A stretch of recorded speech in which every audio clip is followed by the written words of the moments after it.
Hey, what's up, everybody? My name is Corey, better known as the Seaman. You all know this guy, that's the child. And we want to welcome you into another episode of the Seaman Cinema Sit-Down. And obviously, we talking some Mandalorian. Let's not waste any time. Why don't you pull up a chair, take a seat. We are getting ready to dive in, spoiler-free, into the Mandalorian. Season 2, Chapter 12, The Siege. And as you all know, I'm in the bag for this show. I adore it. Great episodes, okay episodes.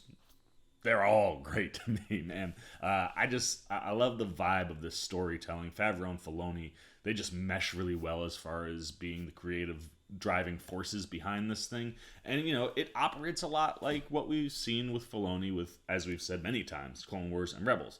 I like that format. And even though not every episode is a main mission episode, they're all just really rock solid. And whether you realize it or not, by the time this series is over, you're going to probably end up seeing most of these side missions somehow tying into the overall story.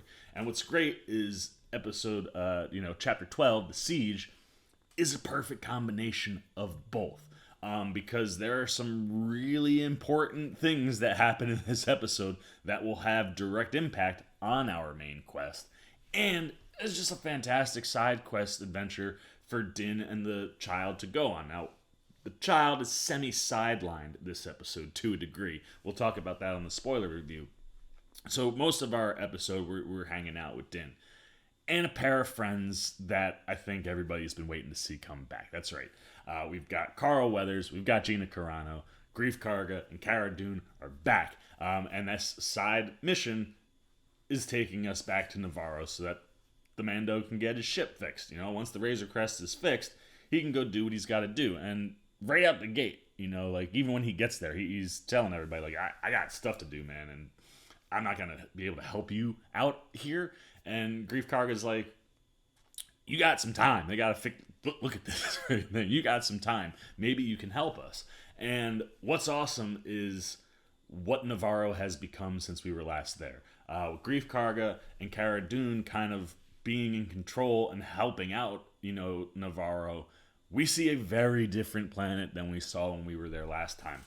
And it's awesome. Like, it's one of those things where you're like, God, man, like, Cara Dune, we knew she was all good. Greef, he kind of walked the line, and it's nice to come back and see that the influence that adventure with the Mandalorian had on Greef Karga from last season has carried over, and he's a full-on trustworthy good dude. And I love seeing what they've done to Navarro. I thought that was awesome. Like, the way Navarro has changed, really, really cool. And it ties into the overall story for this episode, which is, we've done a good job of helping out, but there is this, Empire base that seems to not have too many people in it, but there is some weaponry probably in there that, like, people be dying to get their hands on. If we can wipe it out, we got less things to worry about on Navarro. So Mando says that he's down.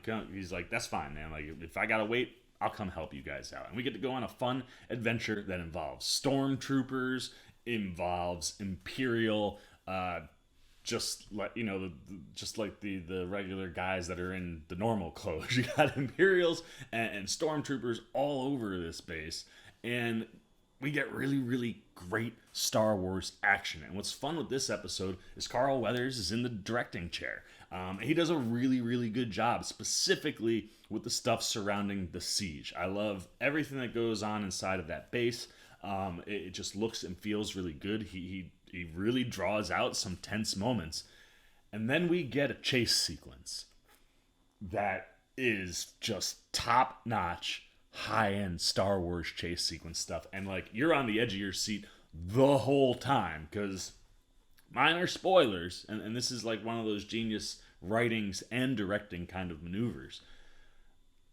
Mando's got something he's got to do, and he can do it faster on his own because he's got the jetpack. So we actually watch Mando leave, and we stay with Cara Dune, Greef Karga, and Mithril. That's right, good old Horatio Sands from the very first chapter of The Mandalorian. Our little blue alien friend is back. We find out that he actually has a relationship with Greef Karga. They've known each other for a while, and he's working for Greef now. So he kind of gets brought in on this mission, which is fun, because obviously him and Mando have a very interesting relationship with each other because Mando put him in carbonite. But we kind of get to stay with those three while Mando goes off. So Mando, he ain't with you. The stakes feel legitimately really, really high the whole sequence, because you just kind of sit there and you're like, I don't know. You honestly don't know how the scene is going to play out.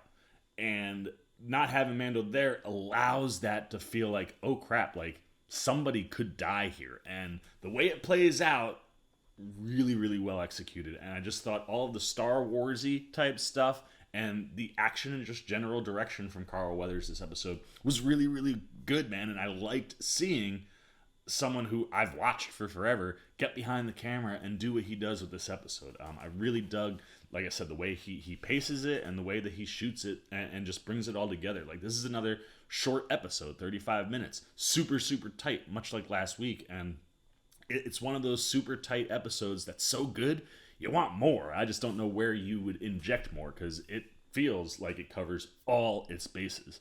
And overall, you just really love riding with Mando and Cara and Greef and Mithril. I loved having Horatio Sands along for the ride. And there is definitely a camaraderie and a sense of trust and purpose when all three of these characters are together. And I loved going back and getting that feeling that we had from last season here for the first time this season with that group. I love watching those three do anything. Now, while those three are out doing stuff, this little guy is kind of like a solo episode. We get basically 3 sequences with the child that, shocking, are absolutely freaking adorable and like laugh out loud funny. The cold open involves the child, and I was losing it. It was so funny and so reminiscent of another character and kind of like another situation that we've seen a different character in a different set of movie franchises do, where I was like, oh, that's genius, Fabs. Like, I see what you're doing. And it was really, really funny. And then when we get to Navarro, obviously the child ain't gonna be strapped to Mando with laser blasters going off all over the place and stormtroopers and Imperials. So there's a safe place that you can leave the child this episode. And after he gets left there, we get to hang out a little bit and see a scene with him that is wonderful. What he does in that scene, you're just like, God, man, like the whole time I am just smiling. And then when we get to the end of the episode and we gotta leave Navarro, we get some more time with the child. And I didn't point this out last week, totally forgot. But thank goodness this week does the exact same thing. This little guy is a roller coaster fiend, man. He loves when Mando is doing crazy flying maneuvers. I mean, he will be like hands up, like woo!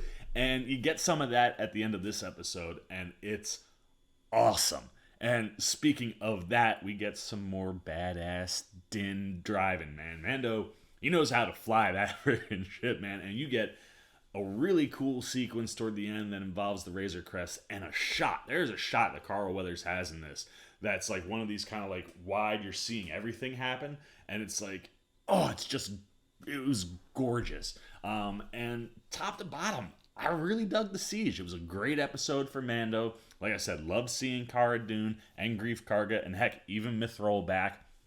And in the little side pockets that we get with this guy, absolute brilliant stuff. And like, mild spoiler, we know homie loves to eat.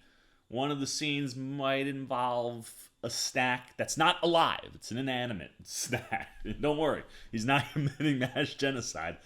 But the snack and the thing that he's trying to eat this episode, fantastic. So everything you look for in a Mando episode is here. And the way the overall episode ends, Favreau and Weathers give you a little stinger at the end after like the main part, the main story is kind of over. Let's go look over here real quick, and sets up some stuff for next week that is just bringing together a collision course that might bring us the best episode we've had of the Mando thus far. I really think if we can get to Corvus, episode 5 might be like the episode. The things they're setting up are really, really awesome. I could also see it spilling over where like the payoff to the end of this episode doesn't hit till episode 6. But I could also see it all culminating next week in episode 5, and I'm really, really stoked to see where we go. So I loved me, The Siege, man. Another really rock solid episode. Great action, great comedy with this guy. Getting to see characters that we haven't seen since last season that we adore, and getting that feeling. It was back right away. Everything about this bad boy was fantastic. So here you go, man. Those are all my non-spoiler thoughts on The Mandalorian, Season 2, Chapter 12, The Siege. Now I want to know what you're thinking, man. You up at the ass crack of dawn like I am every week? If you're on the East Coast, or are you up late on the West Coast? Did you watch the episode yet? If you did watch it, no spoilers, but what did you think? Did it kind of reach that same level that last week did for us? Even though we don't bring in, a fan favorite character from Clone Wars or Rebels, we don't get Ahsoka here yet, which I think we all knew. But we do get characters that we're familiar with. So did you like riding with Greef Karga and Cara Dune again?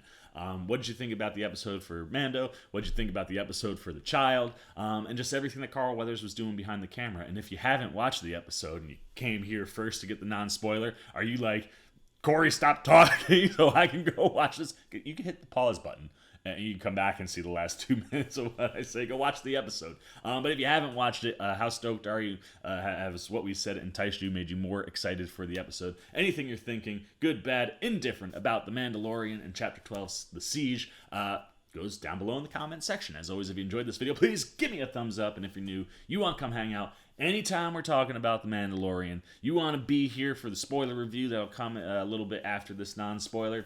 You haven't done it yet. You like what we're doing. You like what's coming out of my mouth, having the child hang around with us. You want to show a little love and support for the old C-Man and the Cinema Sit Down. Boom! Jump over there, man. Hit that subscribe button. Come join C-Maniac Nation. If you want that alert, hit the alert bell. And until next time, for our Mandalorian spoiler talk, this has been the child. I, of course, have been the C-Man. I am signing off. Well, that's all live and breathe. You still here? Check out a video like this one, or this one, and hit the subscribe button so you can get alerts and check out everything the C-Man's got at the Cinema Sit Down.